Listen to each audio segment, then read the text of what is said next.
Well, in other news, the Premier of Quebec is doubling down on his calls for a pro-Palestinian encampment at McGill University in Montreal to be dismantled. But organizers are not fazed. We are still feeling very confident. A lot of people still have this commitment, and we don't. The morale has not dropped. We still see the community coming in and out, and it's something that keeps us up and confident.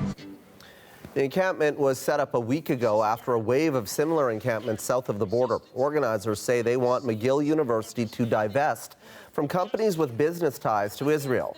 They say their encampment is legal, and they don't expect Montreal police to move in anytime soon.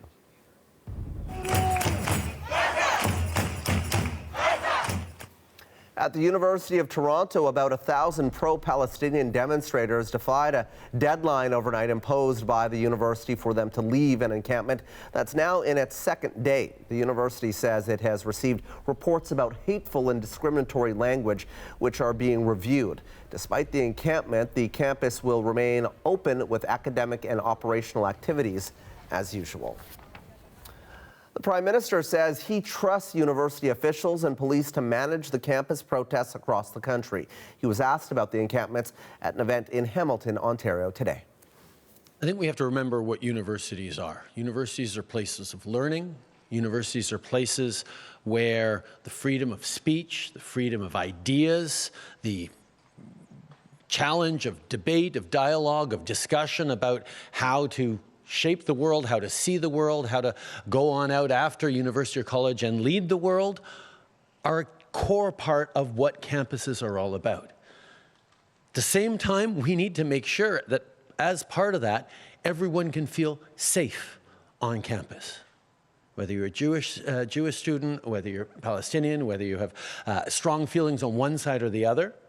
And on that, we have to trust both universities to manage their campuses right, and local police of jurisdiction to do their work to make sure that everyone is safe. Dozens of people were arrested in New York today when police cleared out pro-Palestinian encampments at 2 schools in Manhattan. The encampments had been set up for days. Police say they were called in by the institutions to clear them.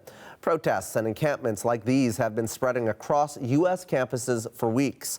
This comes right before graduation weekend for many students.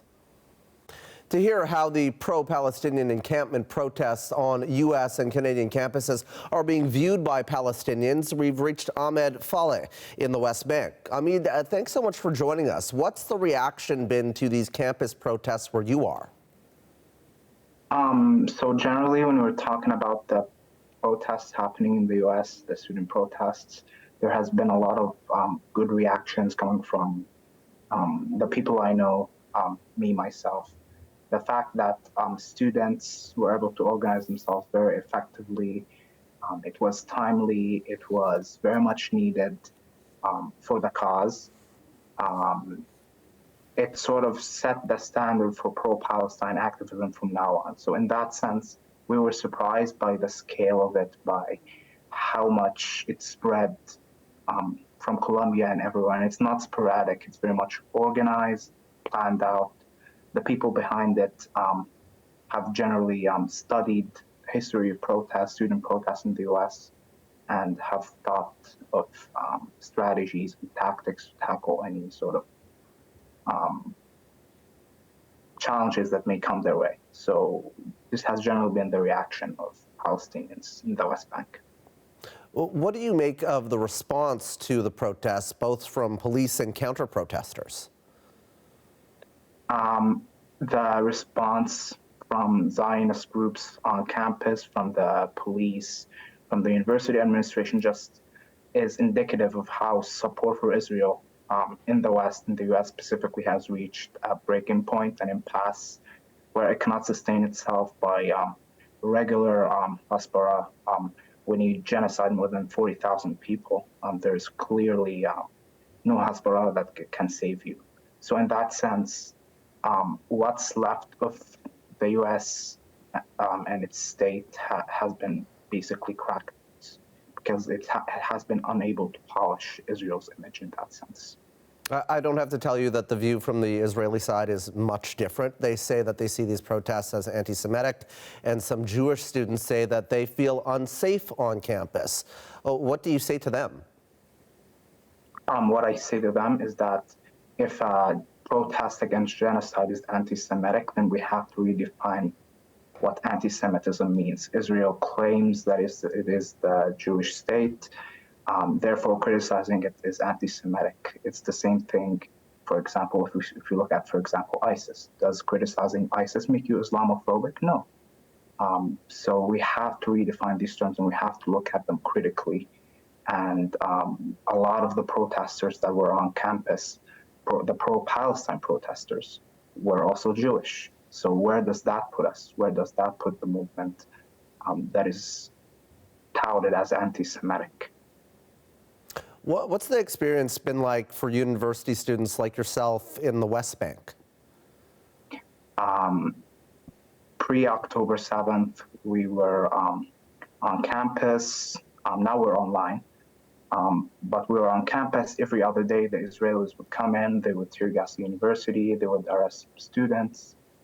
There's currently a classmate of mine arrested.